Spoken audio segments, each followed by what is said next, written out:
Picture this: a billionaire father returns home early from a board meeting, only to find his three 5-year-old daughters huddled together in the freezing rain, abandoned like unwanted animals in their own backyard.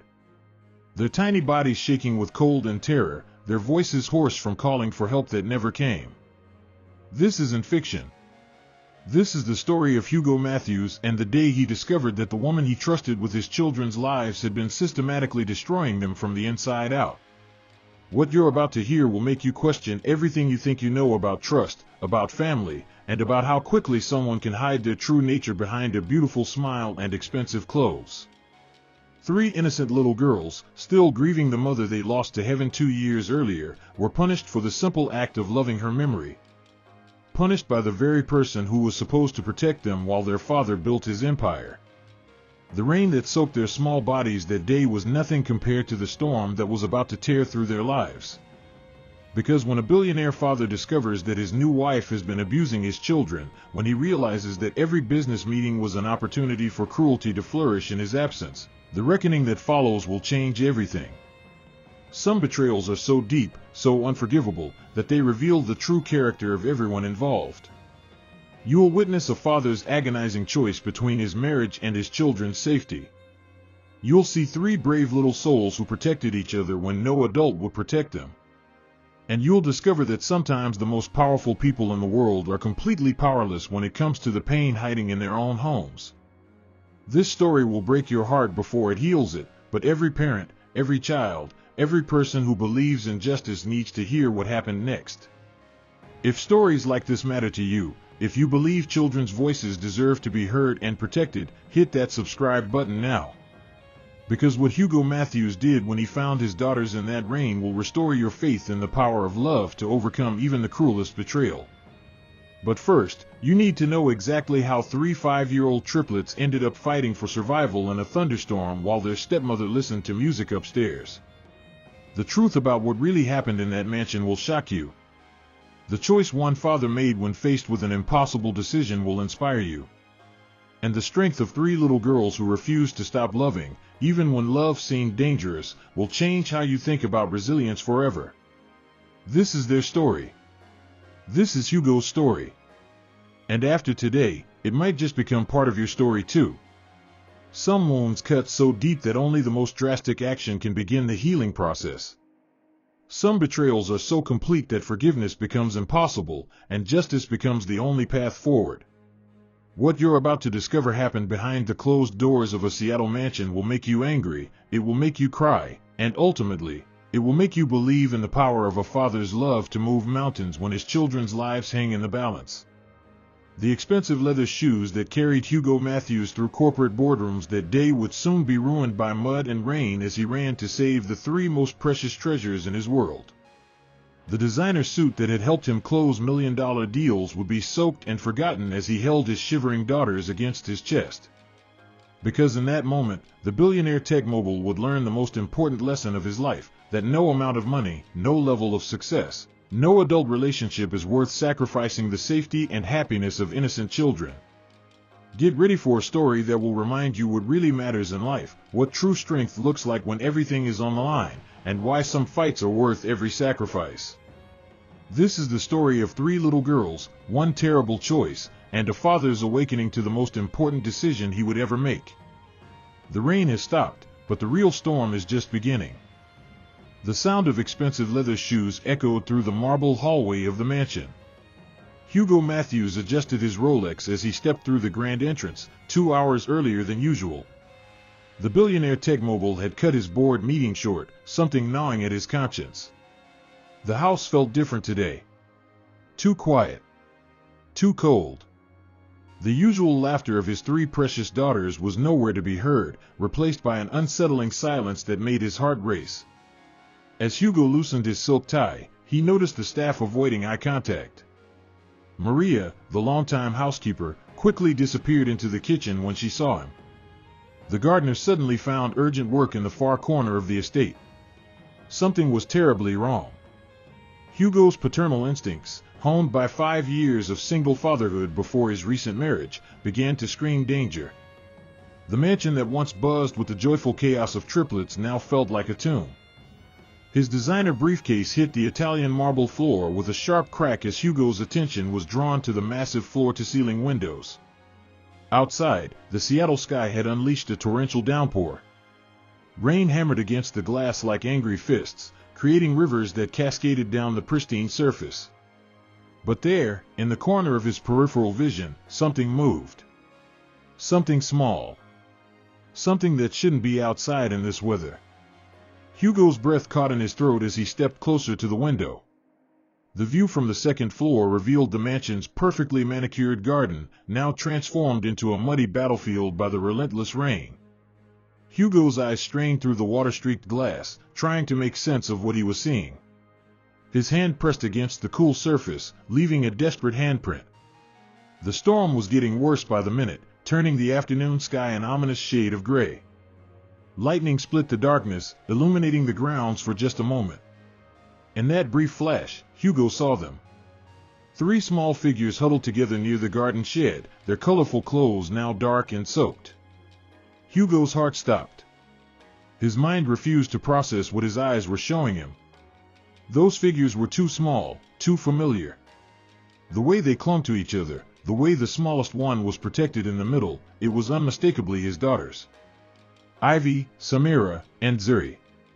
His 5-year-old triplets. Outside. In the freezing rain. Alone. No, no, no, Hugo whispered, his voice cracking with panic. His hands trembled as he pressed both palms against the window, his breath fogging the glass. The successful billionaire who commanded boardrooms and closed million-dollar deals was reduced to a terrified father in an instant. How long had they been out there? Why were they outside? Where was Vivian? The questions crashed through his mind like the thunder outside, each one more terrifying than the last. Hugo spun around, his polished shoes sliding on the marble as he ran toward the staircase. His legs felt like lead, each step an eternity as he descended toward the main floor.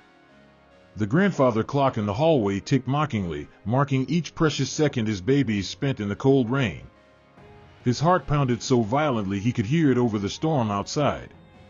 This couldn't be happening. Not to his girls. Not to the 3 little angels who were his entire world. The front door felt impossibly heavy as Hugo yanked it open, the storm immediately assaulting him with its fury. Ice-cold rain slapped his face, soaking his expensive suit within seconds.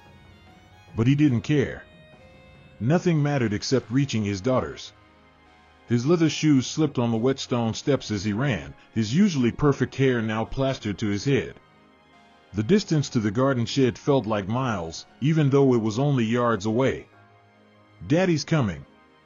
Hugo shouted over the roar of the storm, though he doubted they could hear him. His voice was swallowed by the wind and rain, lost in the chaos of the weather. Each step squelched in the muddy grass, his designer shoes ruined beyond repair. But material possessions meant nothing now. Only his girls mattered.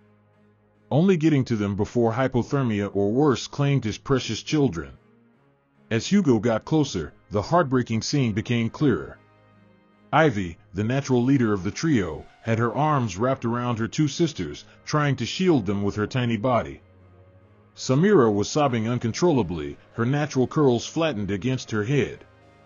Little Zuri, the baby of the 3 despite being born only minutes later, was shivering so violently her teeth chattered audibly. They looked so small, so vulnerable, so utterly defenseless against the storm's fury. "My babies!" Hugo cried out as he dropped to his knees in the mud, not caring about his ruined Armani suit. His strong arms swept all 3 girls into a desperate embrace, their tiny bodies feeling frighteningly cold against his chest. They clung to him like lifelines, their small fingers grasping at his wet shirt. The sound of their relief, their daddy's name being whispered through chattering teeth, broke something fundamental inside Hugo's heart. How could this have happened? How could anyone have left them out here? The warmth of his daughter's tears mixed with the cold rain on Hugo's face as he held them tighter than he ever had before. Their little bodies were trembling not just from the cold, but from fear and confusion. These were children who had never known hardship, who had been sheltered and loved every day of their 5 years. Seeing them reduced to this state of terror and abandonment ignited a fury in Hugo that burned hotter than any business rivalry or corporate betrayal ever could. "It's okay now," Hugo whispered, his voice thick with emotion as he stroked their wet hair. "Daddy's here. You're safe now. I've got you." But even as he spoke the comforting words, his mind was racing with darker thoughts. Someone was responsible for this. Someone had made a choice that put his children in danger. And as Hugo lifted his 3 precious daughters, carrying them toward the warmth and safety of the house, one name echoed in his mind with crystalline clarity: Vivian. The journey back to the house felt like a march toward Judgment Day. Hugo's jaw clenched as he held his shivering daughters close, their tiny bodies finally beginning to warm against his chest. The storm continued to rage around them, but it was nothing compared to the tempest building inside Hugo's heart. Someone would answer for this. Someone would pay for putting his angels through this nightmare. The loving father was about to become something far more dangerous, a billionaire seeking justice for his children. As they reached the safety of the covered porch, Hugo's eyes were already scanning the house, searching for the woman who should have been protecting his daughters. The woman he had trusted with the most precious things in his world. The woman who had just shattered that trust beyond repair. Hugo's grip tightened protectively around his girls as he prepared to confront the person responsible for their suffering. The reckoning was about to begin. But first, he noticed something that made his blood run cold. How long had they been calling for help? How long had his babies been crying his name while he sat in boardrooms, oblivious to their pain? The guilt crashed over him like the storm outside, but it was quickly consumed by a more powerful emotion: righteous fury. Someone would answer for this betrayal. And Hugo Matthews, billionaire father, was about to show just how far he would go to protect his children. The warmth of the mansion's foyer felt like a sanctuary as Hugo rushed inside, his 3 daughters still clinging desperately to his soaked shirt. Their tiny fingers had turned an alarming shade of blue, their lips pale from the cold. Ivy's usually bright brown eyes were dulled with shock, while Samira's gentle sobs echoed through the grand hallway. Little Zuri, normally the most talkative of the 3, hadn't spoken a word since he found them. The silence from his youngest daughter terrified Hugo more than any crying could have. "Maria!" Hugo called out, his voice booming through the mansion with an urgency that brought the elderly housekeeper running. Her withered hands flew to her mouth when she saw the state of the children, genuine horror etched across her face. Without hesitation, she began pulling warm towels from the linen closet, her movements quick and practiced. Hugo noticed her tears, and the way she avoided his questioning gaze. She knew. The staff had all known, and somehow, they had been powerless to help. As Hugo knelt on the marble floor, wrapping each of his daughters in fluffy towels, he began to piece together the horrifying timeline. The girls' school clothes were completely saturated, suggesting they had been outside for at least an hour. Their hair, usually styled with colorful ribbons and bows, hung in wet tangles around their faces. Ivy's favorite purple dress, the one she wore because Mommy loved purple, was now stained with mud and tears. "Daddy," Ivy whispered, her voice barely audible over the storm still raging outside. "We called for you. We called and called." Her words hit Hugo like physical blows, each syllable a reminder of his failure to protect them. Samira nodded through her tears, her small hand reaching up to touch his face. "The rain was so cold, Daddy. And the thunder was scary. But Ivy said if we stayed together, you would find us." Hugo's heart shattered as he realized the depth of their trauma. These weren't just children who had been caught in bad weather, they were babies who had been deliberately abandoned, left to face their fears alone. The storm outside was nothing compared to the emotional storm they had endured. His successful business empire, his billion-dollar deals, none of it mattered if he couldn't protect the 3 most important people in his world. "Where is she?" Hugo asked Maria, his voice dangerously quiet. The housekeeper's eyes darted toward the 2nd floor, where soft music could be heard playing from the master's suite. The casual indifference of that sound, someone relaxing while children suffered, ignited something primal in Hugo's chest. His jaw clenched as he processed the implications. While his daughters shivered in the rain, Vivian had been upstairs, comfortable and dry, listening to music. Zuri finally spoke, her tiny voice cracking with exhaustion.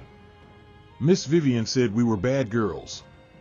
She said bad girls don't deserve to be inside. The innocence in her words, the way she still called her stepmother miss with childlike politeness, even after such cruelty, broke something fundamental in Hugo's soul. These children had done nothing wrong. They were grieving, confused, and desperately missing their mother who had gone to live in the sky 2 years ago. You are not bad girls, Hugo said firmly, his voice thick with emotion as he pulled all three closer. You are perfect. You are Daddy's angels, and nothing will ever change that. He could feel their tiny hearts beating against his chest, still racing from fear and cold. The trust in their eyes as they looked up at him was both beautiful and heartbreaking. They believed he could fix this. They believed their daddy could make everything okay again. As Hugo carried his daughters toward the warmth of the living room, he caught glimpses of their afternoon through scattered clues. Ivy's backpack was thrown carelessly by the door, its contents spilled across the floor. Homework assignments were scattered and torn, suggesting a confrontation had taken place. The girls' lunchboxes sat unopened on the kitchen counter, indicating they had been set outside immediately after arriving home from school. The living room fireplace crackled warmly, a cruel irony given that his children had been denied its comfort. Hugo settled onto the plush sofa with all three girls in his lap, their small bodies finally beginning to stop shivering. The contrast was striking, the mansion's luxury surrounding them while they recovered from being treated like unwanted animals. This was supposed to be their safe haven, their home, yet someone had turned it into a place of punishment and fear. Maria appeared with hot chocolate and warm blankets, her movements efficient but her eyes filled with guilt. Sir, I tried to, she began, but Hugo held up his hand. This wasn't her fault. The elderly woman had worked for his family for 15 years, had helped raise the girls since birth. If she hadn't intervened, it was because she had been specifically forbidden from doing so. The realization made Hugo's fury burn even hotter. Tell me everything, Hugo said quietly, his arms protectively encircling his daughters. I need to know exactly what happened. Maria's hands trembled as she glanced toward the stairs again. The fear in her eyes told Hugo everything he needed to know about the power dynamics that had developed in his absence. His new wife had created an atmosphere of intimidation, where even loyal staff members were afraid to protect children from obvious abuse. The girls came home from school around 3, Maria began, her voice barely above a whisper. They were excited, talking about their day. But then, she paused, looking at the children with obvious affection and concern. Hugo noticed how Ivy reached for the housekeeper's hand, a gesture that spoke volumes about who had been truly caring for his daughters in his absence. The staff, not his wife, had been their real guardians. Samira lifted her head from Hugo's chest, her voice small but determined. We just wanted to color pictures of Mommy. For her birthday in heaven next week. The simple explanation hit Hugo like a lightning strike. Their mother's birthday. How had he forgotten? How had he become so consumed with work and his new marriage that he had lost track of something so important to his grieving children? The pieces fell into place with sickening clarity. His daughters hadn't been acting out from malice or defiance, they had been processing grief in the only way 5-year-olds knew how. They had wanted to honor their mother's memory, to create something beautiful for the woman who had given them life before going to live in the sky. And for that natural, innocent expression of love, they had been punished with cruelty that no child should ever endure. The injustice of it made Hugo's hands shake with barely contained rage. The sound of heels clicking on marble announced Vivian's descent down the grand staircase. Hugo's head snapped up, his eyes locking onto the woman he had married just 8 months ago. She appeared perfectly composed, her blonde hair styled in loose waves, wearing a cream cashmere sweater that probably cost more than most people's monthly salary. Her makeup was flawless, her expression calm, as if nothing unusual had happened. As if 3 children hadn't just been rescued from a life-threatening situation. "Oh, you're home early," Vivian said casually, smoothing down her designer jeans as she reached the bottom of the stairs. Her pale blue eyes glanced dismissively at the huddled group on the sofa, showing no concern for the children's obvious distress. Hugo felt his daughters instinctively press closer to him, their small bodies tensing at the sound of her voice. The fear in their reaction told him everything he needed to know about what they had endured. Hugo carefully disentangled himself from his daughters, settling them securely on the sofa, with Maria hovering protectively nearby. His movements were deliberate, controlled, but his eyes never left Vivian's face. The woman he had fallen in love with, the woman he had trusted with his children's well-being, looked at him with mild irritation rather than concern. There was no guilt in her expression, no recognition that anything wrong had occurred. "Why?" Hugo began, his voice deadly quiet. "Were my daughters outside in a thunderstorm?" Each word was measured, precise, carrying the weight of his barely contained fury. The billionaire who had built an empire through calculated decisions and strategic thinking was struggling to maintain control. His hands clenched at his sides as he waited for an explanation that could possibly justify what he had witnessed. Vivian rolled her eyes, a gesture so dismissive it made Hugo's blood pressure spike. They were being impossible today. Hugo, completely defiant and disrespectful. She moved toward the kitchen as if this were a casual conversation about household management rather than child endangerment. Her indifference was more shocking than outright malice would have been. They needed to learn that actions have consequences. Consequences? Hugo's voice rose, caused his daughters to flinch on the sofa. He immediately softened his tone, not wanting to frighten them further, but his eyes remained locked on Vivian with laser intensity. They're 5 years old, Vivian. 5. What could they possibly have done that warranted being left outside in a storm? The question hung in the air like an accusation, demanding an answer that Hugo already knew would be insufficient. They destroyed the living room with their little art project, Vivian replied with a theatrical sigh, gesturing vaguely toward the pristine space around them. Crayons and paper everywhere, glue on the coffee table. I had specifically told them to play quietly in their rooms after school. Instead, they made a mess and then had the audacity to argue with me when I corrected them. Hugo looked around the immaculate living room, searching for any sign of the destruction Vivian described. The Italian leather furniture was spotless. The glass coffee table gleamed without a single fingerprint, and the Persian rugs showed no evidence of children's artwork. Either the mess had been cleaned up with remarkable efficiency, or Vivian's version of destruction was simply children being children in their own home. "So you put them outside?" Hugo's voice cracked with disbelief. "In the rain? During a thunderstorm?"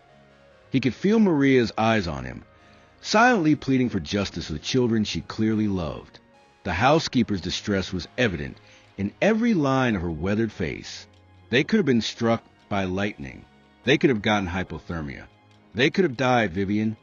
"Don't be so dramatic," Vivian snapped, her carefully controlled facade beginning to crack. "They were under the garden shed. It's not like I left them completely exposed." Her justification was so callous, so completely devoid of empathy, that Hugo wondered how he had ever missed the side of her personality. Had she hidden it so well, or had he been too blinded by loneliness to see the warning signs? Hugo felt something die inside his chest as he stared at the woman he had married. This wasn't the compassionate, loving person he thought he had chosen to help raise his daughters. This was a stranger, cold and cruel, who saw his children as inconveniences to be managed rather than precious lives to be cherished. The garden shed she mentioned offered minimal protection from the elements, and certainly none from the psychological trauma of abandonment. "They're grieving children, Vivian," Hugo said, his voice breaking with emotion. "They lost their mother. They're processing trauma in the only way they know how. And your solution is to traumatize them further." He gestured toward his daughters, who were watching the exchange with wide, frightened eyes. Ivy had wrapped her arms around her sisters, instinctively taking on the protective role she had been forced to adopt outside. "Their mother has been gone for 2 years," Vivian replied coldly, crossing her arms over her chest. "It's time they got over it and accepted that I'm part of this family now. I refuse to compete with a ghost. Hugo, these girls need discipline, not coddling." Her words hit Hugo like physical blows, each syllable revealing the depth of her callousness toward his children's emotional needs. The casual cruelty of dismissing his daughter's grief as something to get over ignited a fury in Hugo that he had never experienced before. This woman had just revealed that she saw his children's love for their mother as competition rather than something beautiful to be honored and supported. She wanted to erase their memories, to force them to forget the woman who had given them life and love. "Get out," Hugo said quietly, his voice carrying more menace than any shout could have conveyed. "Pack your things and get out of my house. Now." The words felt like a release, like finally choosing the right side in a battle he should have recognized months ago. His daughters came first. They would always come first. And anyone who couldn't accept that had no place in their lives. Vivian's perfectly composed mask finally slipped, revealing the ugly anger beneath. "You can't be serious. Over this? They're just being manipulative. Hugo, children always test boundaries with new authority figures. I was teaching them respect." Her desperate justifications only confirmed what Hugo already knew. She was incapable of the love and compassion his daughters needed and deserved. "The only thing you taught them," Hugo replied, moving protectively toward his children, "is that the person who was supposed to care for them is capable of cruelty. That ends now." His decision felt like coming back to himself, like remembering who he really was beneath the grief and loneliness that had led him into this disastrous marriage. He was a father first, and fathers protect their children above all else. As Vivian stormed back upstairs, her heels clicking angrily against the marble, Hugo returned to his daughters with a heart both broken and relieved. Broken for what they had endured, but relieved that he had finally chosen them over everything else. The confrontation was over, but the real work of healing his family was just beginning. His little girls looked up at him with a mixture of hope and fear, waiting to see if their daddy would truly keep them safe this time. Hugo settled back onto the sofa, pulling his three daughters close as the sound of Vivian packing upstairs echoed through the mansion. The storm outside was finally beginning to calm, but the emotional storm inside his children was just becoming visible. Now that the immediate danger had passed, he could see the deeper wounds that had been festering beneath the surface.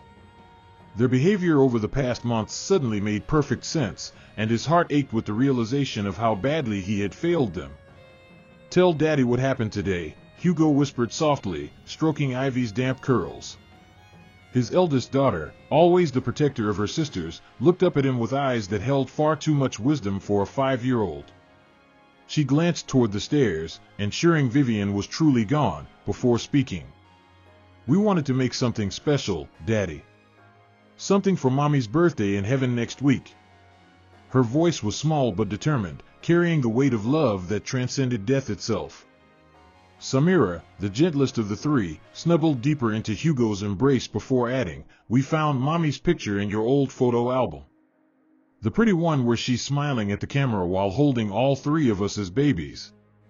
Hugo remembered that photo vividly. It had been taken just days after the girl's birth, when his late wife Amara was exhausted but radiant with new mother's love. He had hidden the photo album months ago, thinking it would help them all move on as Vivian had suggested. "We wanted to draw pictures around it," little Zuri chimed in, her voice gaining strength as she spoke about their innocent project. "Pictures of us all together.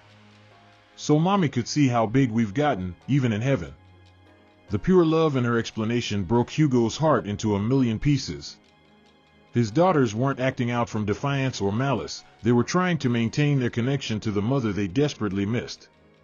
Hugo closed his eyes, overwhelmed by guilt as the pieces of recent months fell into place.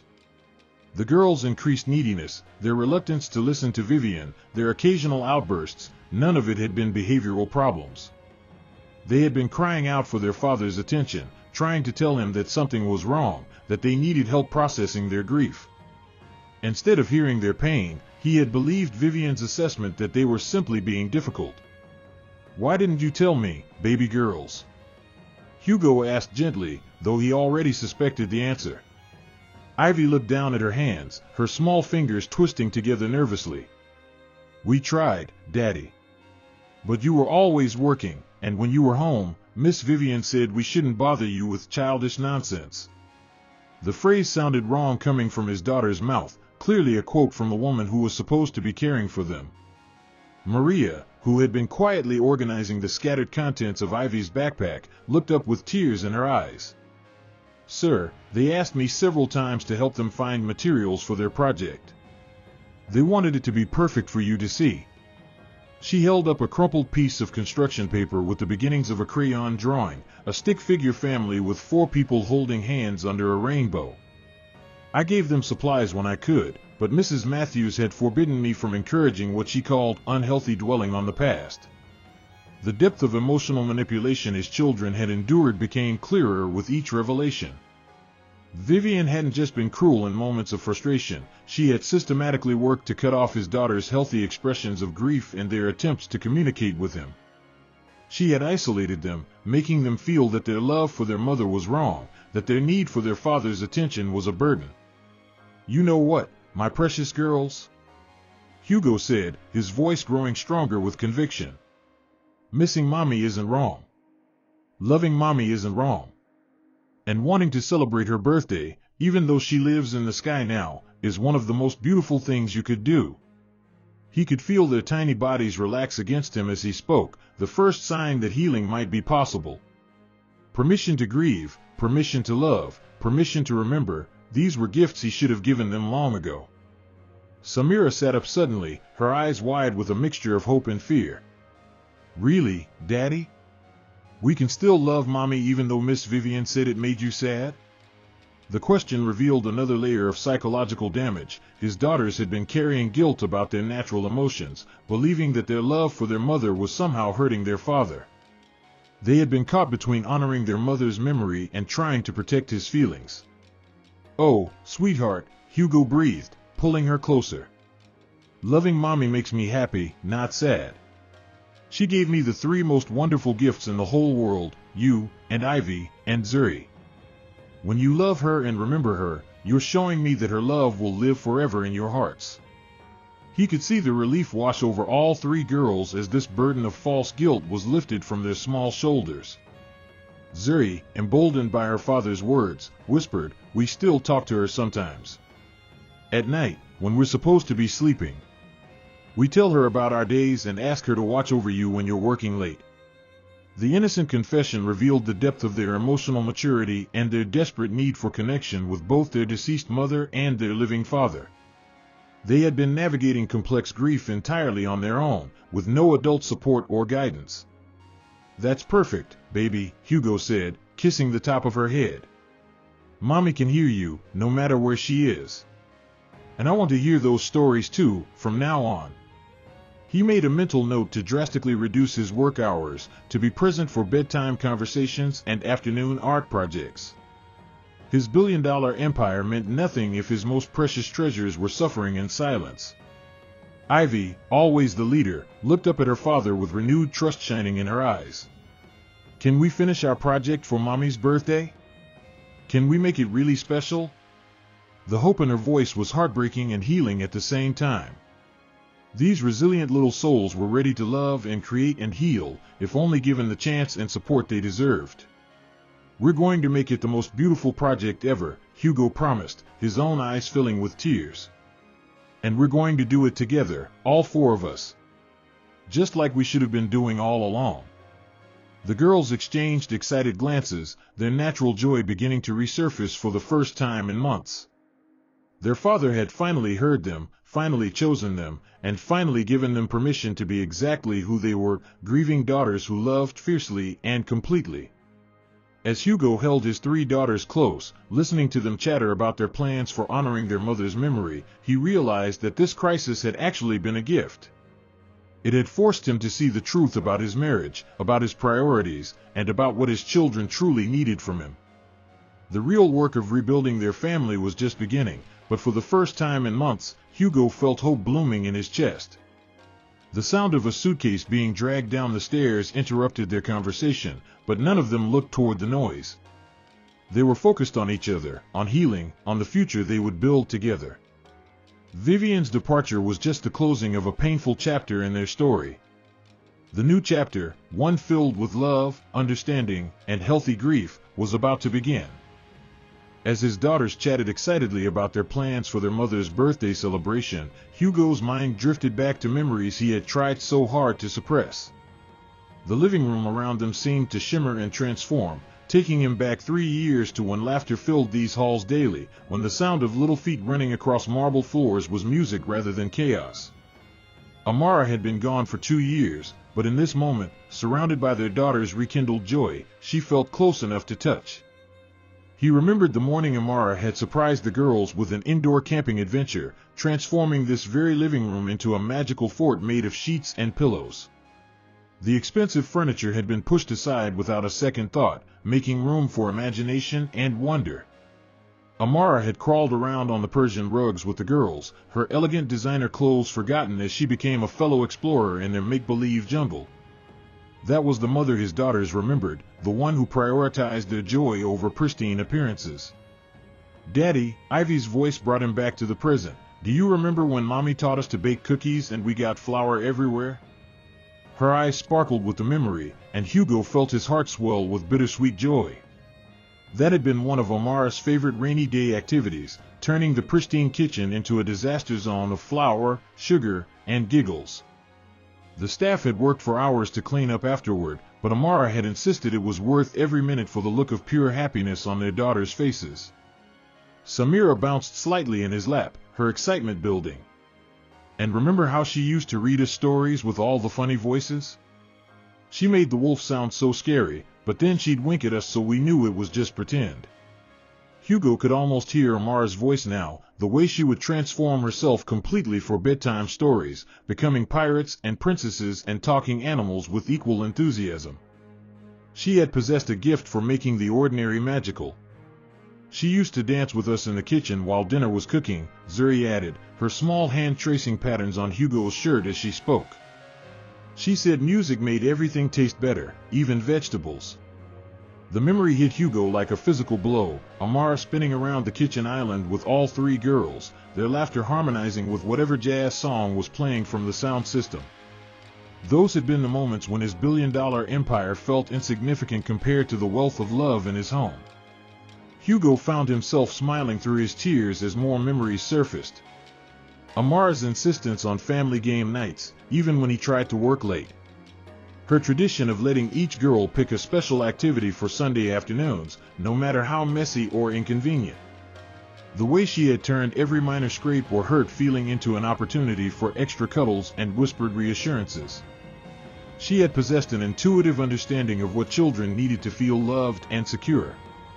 "Mommy always said we were her sunshine," Ivy continued, her voice soft with reverence. "She said even on cloudy days, looking at us made her feel warm inside." Hugo remembered Amara saying exactly those words, usually while braiding their hair or helping them get dressed for school. She had made each daughter feel like the center of the universe, while somehow never making any of them feel more special than the others. The contrast between those memories and what his daughters had endured today was stark and painful. Where Amara had seen their emotional needs as sacred responsibilities, Vivian had seen them as inconveniences. Where his late wife had encouraged their creativity and self-expression, his second wife had demanded silence and compliance. The difference wasn't just in parenting styles, it was in the fundamental capacity for love itself. "She used to sit with us during thunderstorms," Samira whispered, glancing toward the window where the rain was finally stopping. "She said thunder was just the sky saying hello, and lightning was like the sky taking pictures of all the beautiful things on earth." Hugo's throat tightened as he remembered those storms, how Amara would gather all 3 girls in their bed, turning what could have been frightening experiences into cozy adventures filled with stories and hot chocolate. Today's storm had been a nightmare for his daughters precisely because they remembered how storms used to be handled, with warmth, comfort, and protection. Being left outside during a thunderstorm wasn't just physical cruelty, it was the complete opposite of everything their mother had taught them about feeling safe during scary moments. It was a betrayal of the security she had worked so hard to build in their young hearts. "I miss her bedtime prayers," Zuri said quietly, her thumb finding its way to her mouth, a habit she had broken months ago but was returning to under stress. She always asked the angels to watch over Daddy when he worked late, and to help all the sad people in the world feel better. The innocent faith in those words, the way Amara had taught their daughters to think of others even in their personal prayers, spoke to the depth of character she had been instilling in them. Hugo realized with startling clarity that his daughter's behavior over the past months hadn't been defiance at all, it had been their attempts to recreate the love and security they had known with their mother. Their messes were really creative projects like the ones Amara had encouraged.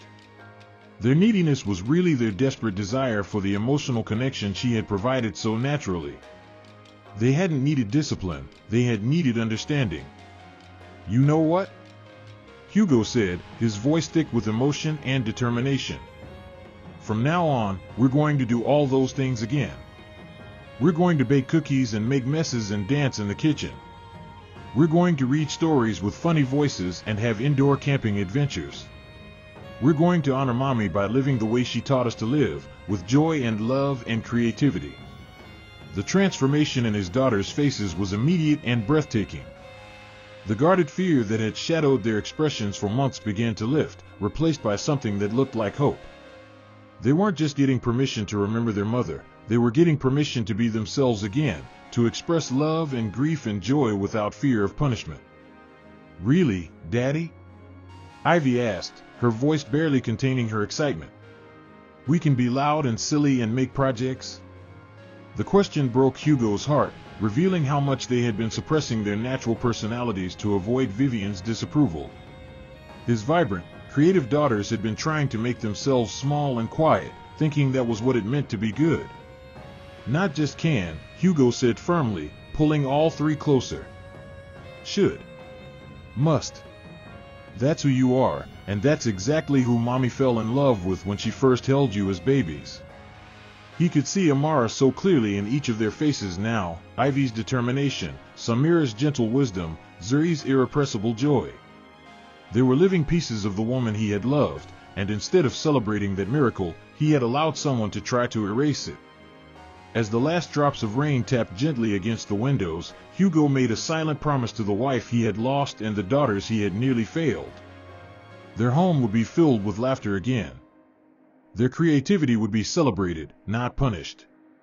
And their mother's memory would be honored not just with pictures and projects, but with the daily choice to love fearlessly and completely, just as she had taught them to do.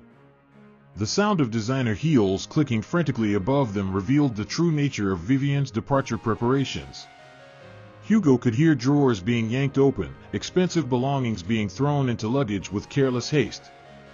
There was no careful packing, no gentle folding of clothes, just the angry efficiency of someone who had been exposed and was fleeing before facing the full consequences. The woman who had presented herself as a loving stepmother was revealing her true character in these final moments. Hugo's mind raced back through the past 8 months, searching for signs he had missed. How many times had he come home to find his daughters unusually quiet, their natural exuberance dimmed?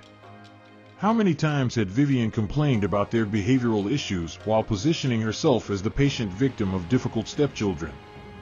The pattern was crystal clear now. She had been systematically crushing their spirits while painting herself as the long-suffering adult trying to bring order to chaos. "She made us eat our dinner in our rooms," Ivy confessed quietly, her small voice barely audible over the rain still pattering against the windows.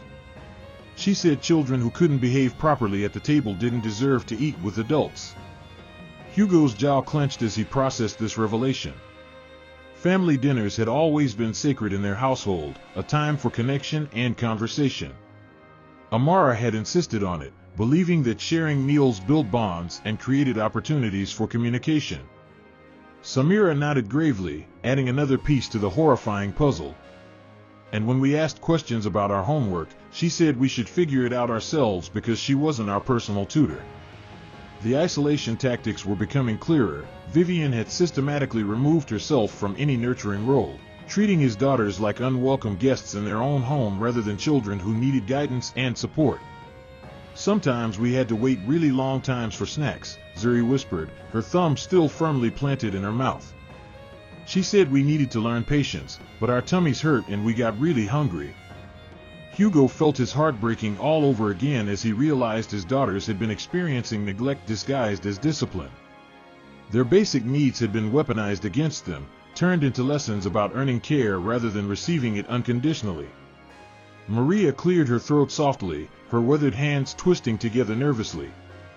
"Sir, I should tell you about the birthday party incident last month." Hugo's attention snapped to the housekeeper, whose guilty expression suggested another painful revelation was coming. Little Zuri had been invited to her classmate's party, but Mrs. Matthews said she couldn't go because she had been difficult that week. The child cried for hours. The memory hit Hugo like a physical blow. He remembered Zuri's tears that weekend, how she had asked repeatedly about the party she was supposed to attend. Vivian had told him that Zuri had lost interest in going, that she preferred to stay home and play quietly. The lie was so calculated, so deliberately designed to isolate his daughter from normal childhood experiences, that Hugo felt nauseated by the manipulation. "She wouldn't let us have friends over either," Ivy added, her voice growing stronger as she realized her father was truly listening. "She said our friends were too loud and messy, and that we needed to learn to entertain ourselves." Hugo remembered the gradual disappearance of playdates from their schedule, how Vivian had convinced him that the girls were becoming more mature and independent. In reality, she had been systematically cutting them off from their support systems. The isolation had been methodical and cruel. Vivian had removed every source of joy, comfort, and normalcy from his daughter's lives while presenting herself to Hugo as a model of efficiency and order. She had convinced him that his previously happy, well-adjusted children were somehow problem children who needed strict management. The gaslighting had been so complete that he had begun to doubt his own parenting instincts. "When we cried, she said we were being manipulative," Samira whispered, the word sounding wrong and harsh coming from her innocent mouth.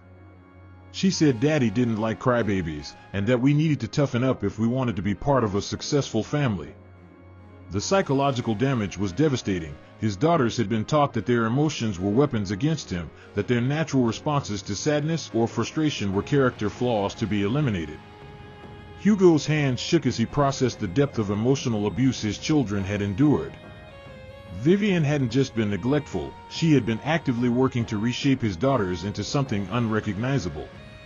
She had tried to strip away their empathy, their emotional expression, their connection to their mother's memory, all in service of creating what she considered a properly managed household. The financial aspect of the abuse became clear as Hugo remembered recent conversations about household expenses. Vivian had complained about the cost of the girls' art supplies, their music lessons, their dance classes. She had gradually eliminated these enrichment activities under the guise of teaching them that money doesn't grow on trees, even though Hugo's wealth could easily afford such simple pleasures for his children.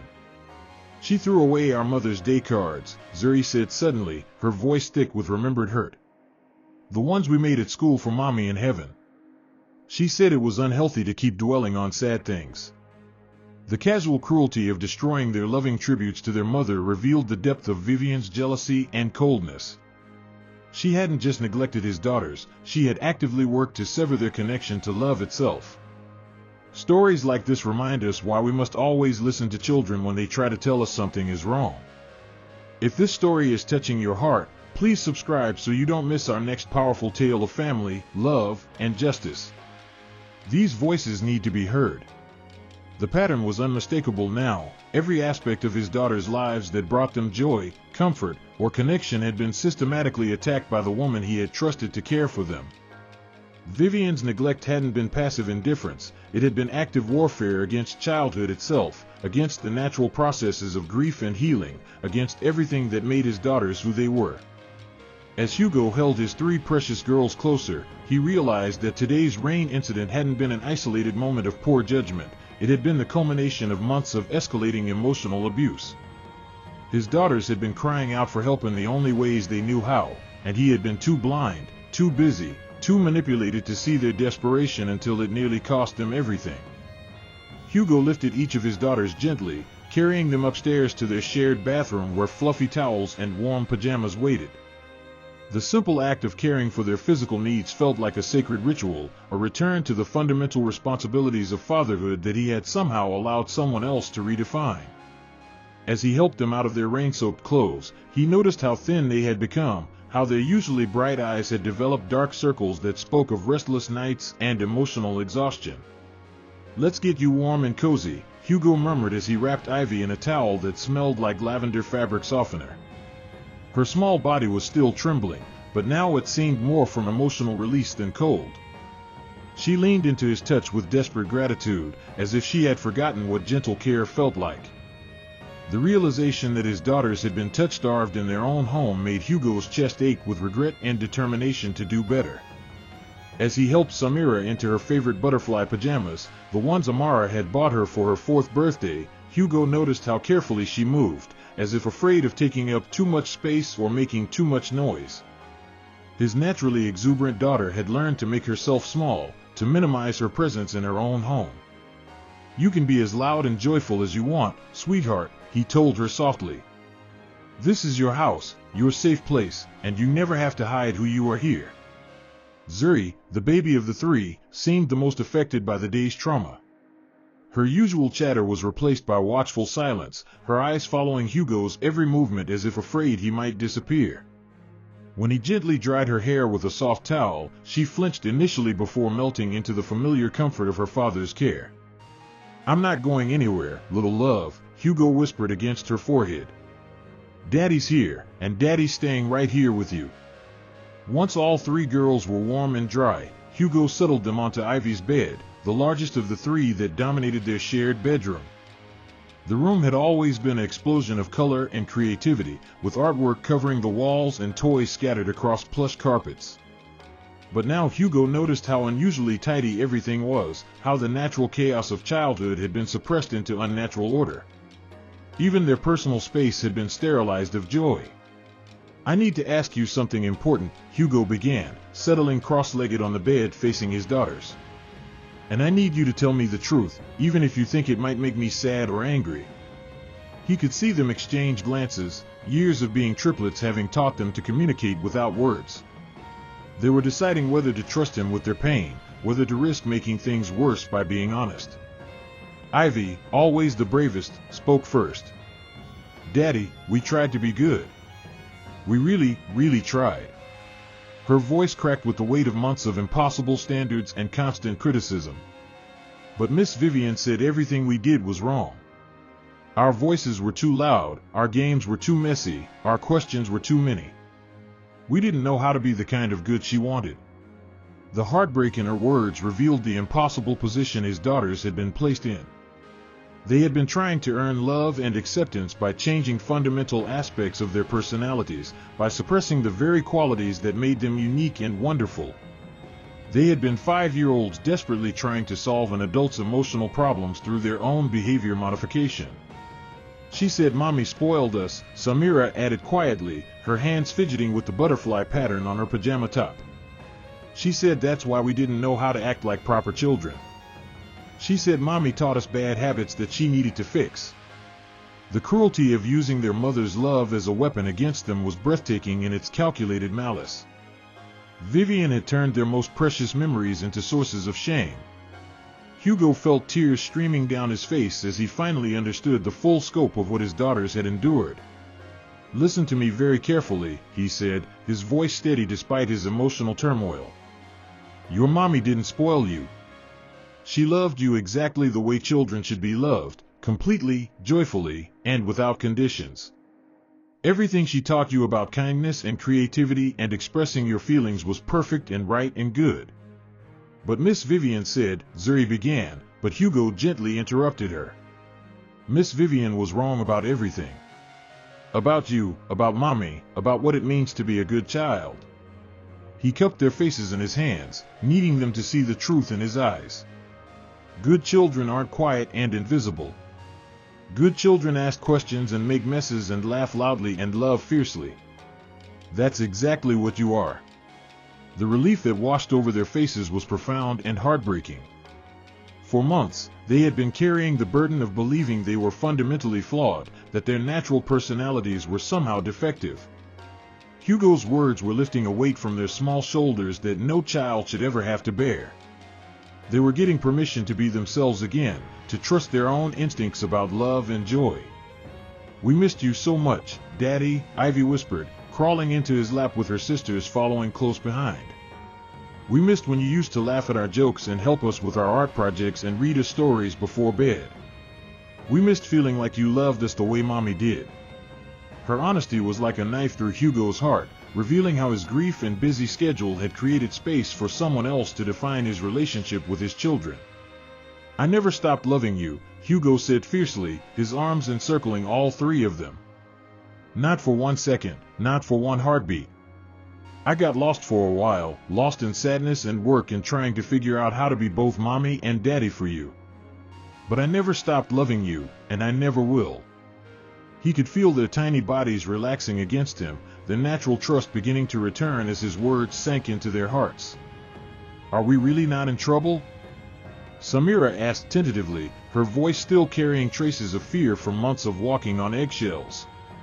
"For making the art project? For getting our clothes muddy? For crying?" The fact that she felt the need to ask permission for basic human responses to trauma showed how thoroughly their sense of safety had been undermined by someone who should have been protecting it. "You are never in trouble for loving your Mommy," Hugo said firmly. "You are never in trouble for missing her or wanting to honor her memory.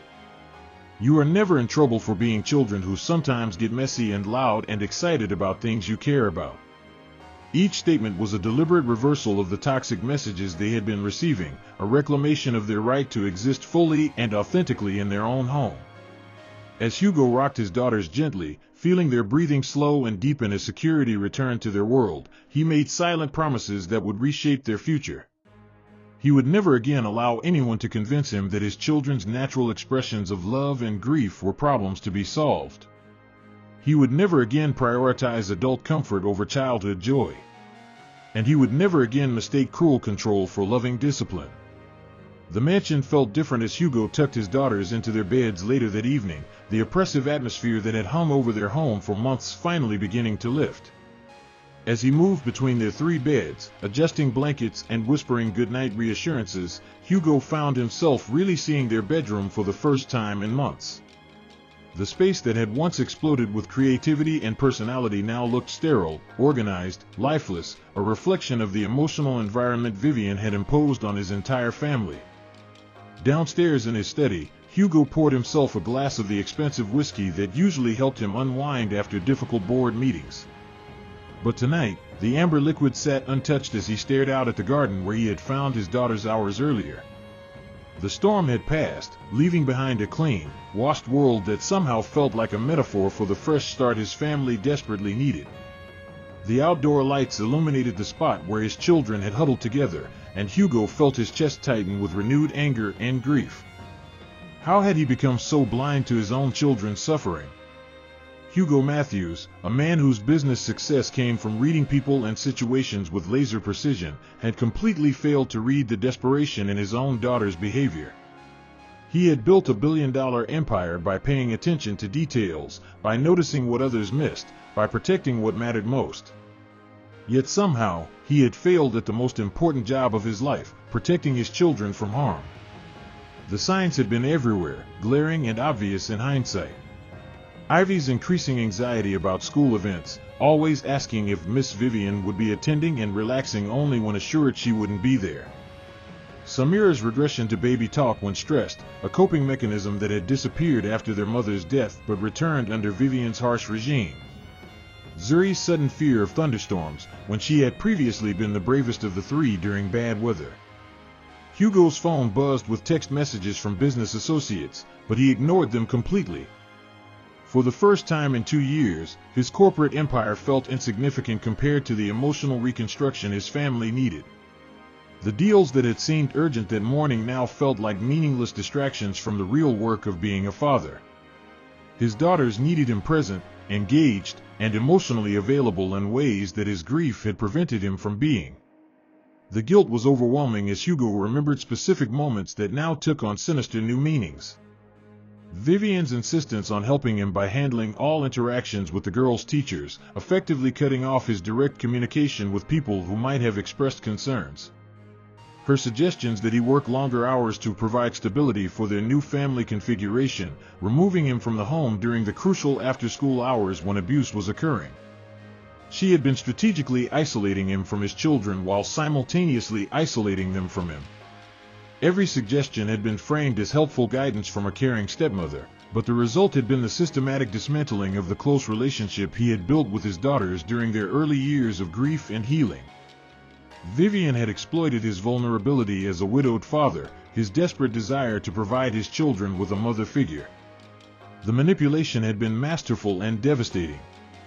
She had convinced him that his daughter's increasing emotional needs were signs of being spoiled rather than symptoms of being neglected.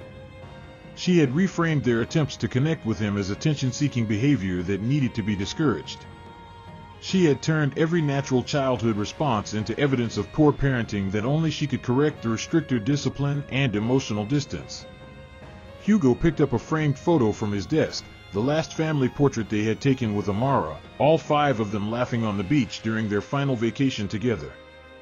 His late wife's arm was wrapped around his waist, her head tilted back in genuine laughter at something Zuri had said. The girls were sandy and sun-kissed, their faces radiant with the security that came from being unconditionally loved. The contrast to their fearful expressions today was stark and heartbreaking. "I failed you, Amara," Hugo whispered to the photograph, his voice thick with regret. "I let someone hurt our babies. I let someone try to erase the beautiful foundation you built in their hearts." He could almost hear his late wife's gentle correction, her insistence that recognizing the problem was the first step toward healing it. Amara had always believed in redemption, in the power of love to overcome even the deepest wounds. The business lessons that had made Hugo successful suddenly felt applicable to his role as a father. When a company was failing, you didn't ignore the problems or blame the employees, you examined the leadership, you changed what wasn't working, you rebuilt from the ground up with better systems and clearer values.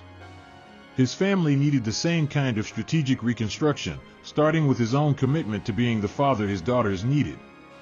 Hugo's reflection was interrupted by soft footsteps in the hallway. He looked up to see Ivy standing in the doorway, clutching her stuffed elephant, a gift from Amara that she hadn't carried around in months. "Daddy? I had a scary dream. Can you check on Samira and Zuri? They're scared too." The fact that his 5-year-old was still taking care of her sisters, still feeling responsible for their emotional well-being, showed how completely the natural order of their family had been disrupted. "Of course, sweetheart," Hugo said, immediately rising from his chair. As he followed Ivy back toward their bedroom, he made a decision that would change everything. His daughters would never again doubt their worth, their father's love, or their right to feel safe in their own home. The healing would start tonight, and it would continue every day for as long as it took to restore the joy that had been stolen from them. The door to Vivian's former domain, their master bedroom, stood open, revealing the chaos of her hasty departure. Clothes were scattered across the floor, jewelry abandoned on the dresser, evidence of a life built on superficial foundations crumbling under the weight of exposed truth. Hugo closed the door firmly, symbolically shutting out that chapter of their lives forever. As he settled into the chair between his daughters' beds, Hugo began to understand that tonight wasn't just about confronting Vivian's cruelty. It was about confronting his own failures as a father and committing to the hard work of earning back his children's complete trust. The journey ahead would require more than just removing the source of harm. It would require actively rebuilding everything that had been damaged or destroyed. Dawn was breaking over Seattle as Hugo made the call that would change everything. The soft gray light filtering through his study windows felt appropriate for the gravity of the decision he was about to implement. His daughters were still sleeping peacefully upstairs, exhausted from the emotional turmoil of the previous day, but Hugo had been awake all night wrestling with the choice between his marriage and his children's well-being. There was really no choice at all. "Jonathan, I need you to file divorce papers immediately," Hugo said into his phone, his voice steady despite the magnitude of what he was requesting. His longtime attorney's voice was professional but concerned as he confirmed the details. Irreconcilable differences, immediate separation, full custody of the children with no visitation rights for Vivian. The legal framework for protecting his daughters was already in motion before the sun had fully risen. The conversation with his head of security was even more direct. "I want her off the property within 2 hours. Supervised packing, no contact with the children, and a car waiting to take her wherever she wants to go." Hugo's business empire hadn't been built by accepting unacceptable behavior, and he wouldn't start now when it came to protecting his family. The same decisiveness that had made him successful would now be focused entirely on his daughter's safety and healing. Hugo stood at the window of his daughter's bedroom, watching Vivian load her belongings into the black sedan that would carry her permanently out of their lives. She moved with angry efficiency, her designer clothes and expensive accessories looking somehow cheaper in the morning light. There was no remorse in her posture, no backward glance toward the home where 3 children had suffered under her care. Her indifference even in departure confirmed that Hugo's decision was absolutely correct. Is she really leaving forever? Ivy's small voice came from behind him. Hugo turned to see all 3 of his daughters standing together in their matching butterfly pajamas, hair tousled from sleep but eyes bright with cautious hope. They had awakened to the sounds of departure and had instinctively found each other for comfort and support. The unity they displayed, even in uncertainty, showed the strength of the bond Amara had built between them. "Yes, sweetheart," Hugo said, kneeling to their level and opening his arms for the group hug they desperately needed. "She's leaving, and she's never coming back. It's just going to be us 4 from now on, you, me, and all the love we have for each other and for Mommy." The relief that flooded their faces was immediate and profound, as if they had been holding their breath for months and could finally exhale. "Does this mean we don't have to be quiet anymore?" Samira asked, her voice still tentative but gaining strength. "Can we laugh and sing and make projects again?" The question revealed how thoroughly their natural exuberance had been suppressed, how they had learned to associate their authentic selves with punishment and disapproval. Hugo's heart broke anew as he realized how much joy had been stolen from their childhood. "Not just can," Hugo said firmly, echoing his promise from the previous day. "Must. This house needs to be filled with your laughter again. Your songs, your questions, your wonderful messes that show me you're learning and growing and creating beautiful things." He could see their personalities beginning to resurface already, like flowers turning toward sunlight after a long, dark winter. The transformation was remarkable and immediate. Zuri began bouncing on her toes, her natural energy resurging as the fear lifted from her small shoulders. "Can we make pancakes for breakfast? The kind with funny faces that Mommy used to make?" Her enthusiasm was infectious, and Hugo felt his own spirit lifting for the first time in months. These were his real daughters, the joyful children he had somehow lost sight of in recent months. "We can make the silliest pancakes you've ever seen," Hugo promised, scooping up all 3 girls for a walk toward the kitchen. "And then we're going to start planning the most amazing celebration for Mommy's birthday that anyone has ever seen. We're going to fill this whole house with love and art and music and everything that makes you happy." The excited chatter that erupted from his daughters was like music after months of silence. As they descended the grand staircase together, Hugo caught Maria wiping tears from her eyes as she prepared what looked like the most elaborate breakfast the mansion had seen in months.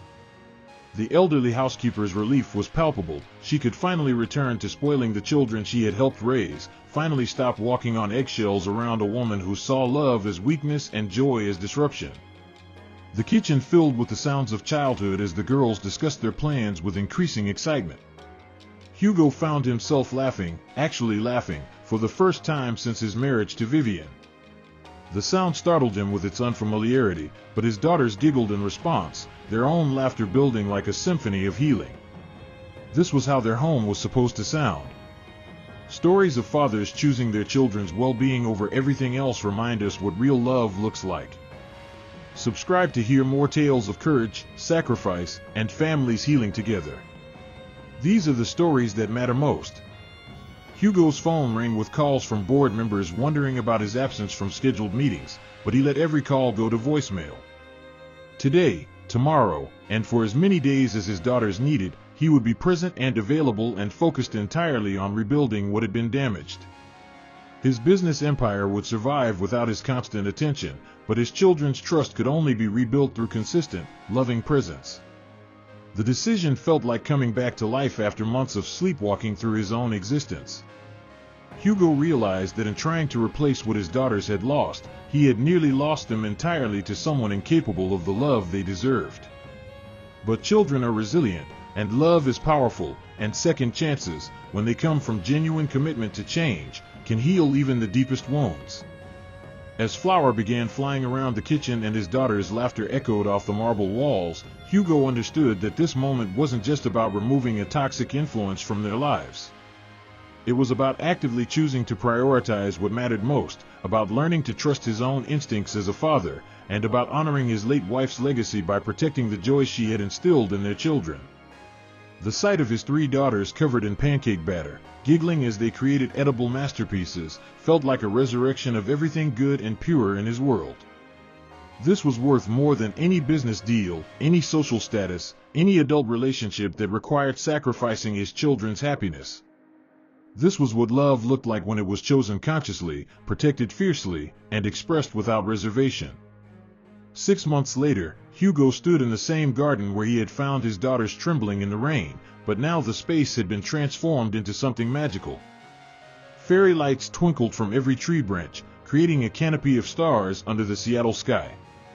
A memorial garden had been planted in Amara's honor, with 3 small sections where each daughter could grow flowers in their mother's memory. Tonight was Amara's birthday celebration, and the joy radiating from his children was proof that love could indeed heal even the deepest wounds. "Look, Daddy," Ivy called out, her voice bright with excitement as she hung hand-painted decorations from the gazebo. "We made rainbow streamers because Mommy always said rainbows come after storms." The symbolism wasn't lost on Hugo. His family had weathered their storm and emerged stronger, more united, and more appreciative of the love they shared. The darkness had passed, and they had chosen to create beauty from their pain. The guest list for tonight's celebration told the story of their healing journey. Classmates and their families filled the garden, along with teachers who had watched the girls blossom back into their authentic selves over the past months. Maria bustled around with obvious joy, finally free to spoil the children she adored without fear of criticism or interference. The laughter and chatter created exactly the atmosphere Amara would have loved: community, warmth, and unconditional acceptance. "Remember when we were scared to laugh too loud?" Samira whispered to her sisters as they put finishing touches on the memory table they had created. Photos of Amara surrounded by flowers, artwork, and letters the girls had written to their mother in heaven covered the surface. "Now we can be as happy as we want, and Daddy smiles when we're loud." The contrast between their fearful whispering 6 months ago and their confident joy tonight measured the distance they had all traveled toward healing. Hugo watched his daughters move through the celebration with renewed confidence, their personalities shining brightly without fear of criticism or punishment. Ivy was organizing games for the younger children, her natural leadership finally being celebrated rather than suppressed. Samira was sharing stories about her mother with anyone who would listen, her gentle wisdom touching the hearts of every adult present. Little Zuri was dancing to the music, her infectious joy spreading throughout the gathering like sunshine. The transformation in Hugo himself was equally profound. Gone was the distracted, guilt-ridden father who had hidden behind work to avoid confronting his own grief. In his place stood a man who had learned that true strength meant prioritizing what mattered most, that real success was measured not in dollars but in the happiness and security of the people he loved. His business continued to thrive, but it no longer consumed his identity or his time. "She would be so proud of you," Maria said softly, appearing at Hugo's side as they watched the girls present their memorial art project to the assembled guests. The elaborate piece showed their family as stick figures holding hands under a rainbow, with a beautiful angel figure watching over them from a cloud decorated with hearts and flowers. "Not just proud of the girls, but proud of the father you've become again." The evening's highlight came when the girls stood together to share their favorite memories of their mother. Without prompting or preparation, they took turns telling stories that had everyone laughing and crying simultaneously. They spoke of Amara's terrible singing voice that made car rides hilarious, her insistence on having dance parties while cooking dinner, her tradition of hiding love notes in their lunchboxes. These weren't the suppressed, shameful memories Vivian had tried to create, they were celebrated treasures that would live forever. "Our mommy taught us that love doesn't end just because someone goes to live in the sky," Ivy announced to the gathering, her voice clear and strong. "She taught us that families stick together through happy times and sad times, and that it's okay to cry when you miss someone, and it's okay to laugh when you remember something wonderful about them." Her words were met with nods and tears from every adult present, but also with applause that recognized the wisdom she had gained through her journey. As the celebration continued into the evening, Hugo found himself in conversation with other parents who shared their own stories of family challenges and healing. The isolation he had felt as a widowed father began to dissolve as he realized that struggle and recovery were universal experiences.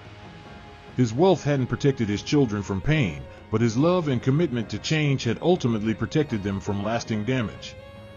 "Thank you for saving us, Daddy," Zuri whispered during a quiet moment, climbing into his lap as the party continued around them. "Thank you for choosing us over the scary lady."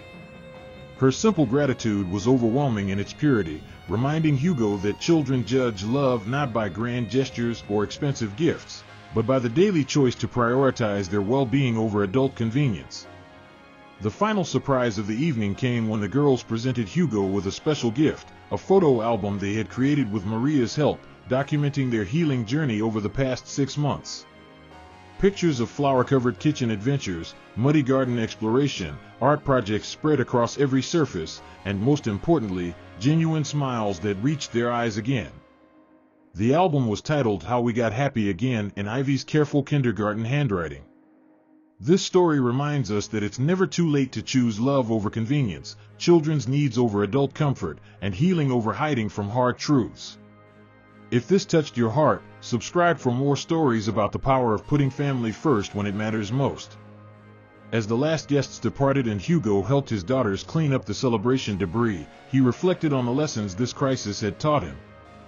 Wealth and status meant nothing if they came at the cost of his children's emotional well-being.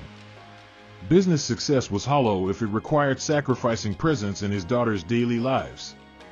And no adult relationship was worth maintaining if it demanded that his children become smaller, quieter, or less authentically themselves. The garden shed where his daughters had once cowered in fear now housed the art supplies for their weekly creative projects. The space had been reclaimed and transformed, turned from a symbol of abandonment into a workshop where imagination flourished under his watchful, encouraging presence. Every corner of their property now told stories of healing rather than trauma, of love chosen consciously and protected fiercely. That night, as Hugo tucked his daughters into beds that smelled like happiness and security rather than fear and silence, Ivy looked up at him with eyes that sparkled with complete trust. "Daddy, do you think Mommy saw our party tonight?" The question was asked with the confidence of a child who knew she would receive an honest, loving answer rather than dismissal or redirection. "I think," Hugo said, settling into the chair between their beds for story time, "that Mommy has never stopped watching over us. And I think tonight, seeing how brave and strong and loving you all are, seeing how we've chosen to honor her by taking care of each other, probably made her the happiest angel in all of heaven." The contentment that settled over his daughters' faces was the most beautiful sight in his billionaire empire. As Hugo began reading their favorite story, one of Amara's classics that had been banned for months but was now reclaimed and celebrated, he understood that this was what redemption looked like. Not the absence of past mistakes, but the commitment to daily choices that prioritized love over convenience, presence over productivity, and the long-term well-being of precious souls over short-term adult comfort. This was how a father was supposed to love, and this was how children were supposed to feel safe in the world. The storm had passed, the house was filled with laughter again, and 3 little girls fell asleep knowing they were loved, protected, and valued exactly as they were. Sometimes the greatest wealth isn't measured in dollars but in the security of knowing that someone will always choose you, defend you, and fight for your right to be joyfully, authentically, unapologetically yourself.